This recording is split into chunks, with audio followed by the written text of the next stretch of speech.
Students, جو topic ہے ہمارا وہ ہے نیو فارمز آف میڈیا. یہ ٹاپک ریلیٹ کرتا ہے آئی ٹی میں جو ایڈوانسمنٹ آ رہی ہے، ٹیکنالوجی میں بہت زیادہ اپگریڈیشنز ہو رہی ہیں، تو یہ ٹاپک اس سے ریلیونٹ ہے. آپ کو یاد ہوگا پہلے ڈیٹا کو سٹور کرنے کے لیے کیا ہوتا تھا، فلاپی ڈرائیوز ہوتی تھی، ہارڈ ڈسک ہوتی تھی. بہت بڑی بات ہے، تو 4 GB کی بہت پرانی میں بات ہے. اب تو اتنی میموری تو کچھ بھی کام نہیں کرتی ہے.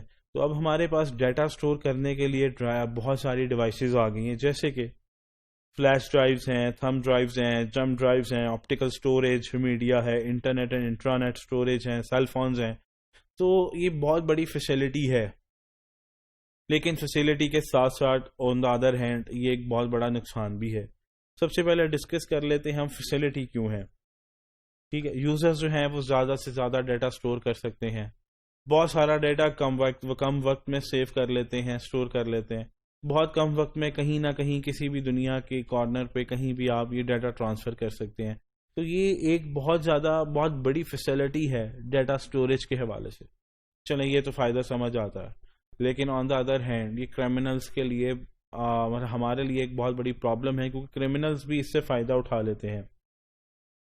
ان کو اگر وہ کسی جگہ پہ بیٹھ گئے ہیں، جیسے بینکس میں، اگر ایک بندہ سافٹ ویئر یا ایک بندہ اپنا log in and password log of کیے بغیر سسٹم اٹھ کے چلا جاتا، ایک بندہ پیچھے سے آیا، امپلائی آیا، اس نے جو ہے وہ اندر USB ڈرائیو لگائی اور اس نے سارا ڈیٹا کاپی کر لیا منٹ میں. تو آپ کو پتا ہے آج کل تو ڈیٹا کی ٹرانسفر سپیڈ بہت فاسٹ ہے. تو یہ ایک اچھی بات ہے فراڈسٹرز کے لیے، لیکن ہم لوگوں کے لیے یہ بات پھر ایک بہت زیادہ نیگیٹیوٹی کی طرف بھی جاتی ہے کہ ہمارے لیے ایک پرابلم بن جاتی ہے. تو فراڈ آڈیٹرز جو ہیں وہ ان کو پتہ ہونا چاہیے، ان کے پاس سکلز ہونے چاہیے کہ انہوں نے اس ایشو کو کیسے لے کے چلنا ہے، اور ان کو یہ بھی پتہ ہونا چاہیے کہ کون سی ڈیوائسز کو انہوں نے کس طرح سے ہینڈل کرنا ہے. ٹھیک ہے، کیونکہ ڈیٹا سٹور جو ہوتا ہے اس کی فراڈ آڈیٹر کو، فورینزک آڈیٹرز کو، اکاؤنٹنٹس کو بہت زیادہ ضرورت ہوتی ہے. ٹھیک ہے، تو ان کو ہینڈل کرنا، اگر ان کو کوئی ڈیوائس مل جاتی ہے تو اس کو ہینڈل کرنا آنا چاہیے. یہ نہ ہو کہ مس ہینڈل اور سارا کا سارا ڈیٹا جو ہے وہ کرپٹ ہو جائے، ڈیلیٹ ہو جائے یا ڈیمیج ہو جائے. لیکن اس پہ چھوٹا سا ایک ایکسیپشن ہے، ای میل جو ہے does not fit the term media. یہ اس میں نہیں آتا، بیسیکلی یہ اس کیٹیگری میں نہیں آتا جو ہم پڑھ رہے ہیں. تو یہ کس کیٹیگری میں آتا ہے؟ سیکنڈ پیراگراف دیکھتے ہیں ہم. Email stores a vast amount of data, sometimes critical to the organization and sometimes revealing a fraud. کچھ ایسا ڈیٹا ہے جو کہ ای میل کے اندر جو ہے وہ سیو ہو جاتا ہے، اوبویسلی ہم فارورڈ کر دیتے ہیں. ای میل کے اندر آپ کو دیکھنے میں آتا ہے 10 MB 11 MB کا ڈیٹا، 20 MB کا ڈیٹا، بٹ اس کے اندر آپ GBs کے اندر ڈیٹا نہیں سیو کر سکتے. ٹھیک ہے، تو اس لیے یہ میڈیا کی جو ہے اٹ سیلف اس ڈیفینیشن میں نہیں فٹ ہوتا.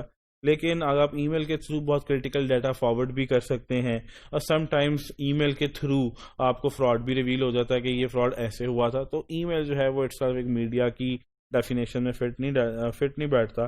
بٹ پھر بھی لاسٹ پیراگراف بہت امپورٹنٹ ہے ای میل کے لیے. ای میل ول undoubtedly become a critical aspect of fraud auditing because email communications supplied evidence of fraud.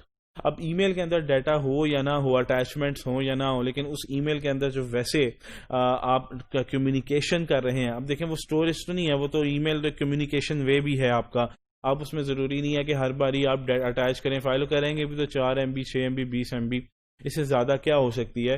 لیکن آپ زیادہ تر ای میلس کے کمیونیکیشن میتھڈ کے طور پہ استعمال کرتے ہیں، اس لیے میڈیا کی ڈیفینیشن میں فٹ نہیں بیٹھتا. تو یہ ای میلز جو ہیں یہ سم ٹائمز ہمیں فراڈ کے بارے میں بتا بھی دیتی ہیں، سم ٹائمز اسی ای میل کے تھرو فراڈ ہو بھی جاتا ہے، اور سم ٹائمز ہم انہی ای میل سے ہمیں یہ بھی پتہ لگ جاتا ہے کہ فراڈ ہوا کیسے تھا. تو ای میل کا ایک کافی امپورٹنٹ رول ہے. تو یہ تھا ہمارا topic, new forms of media.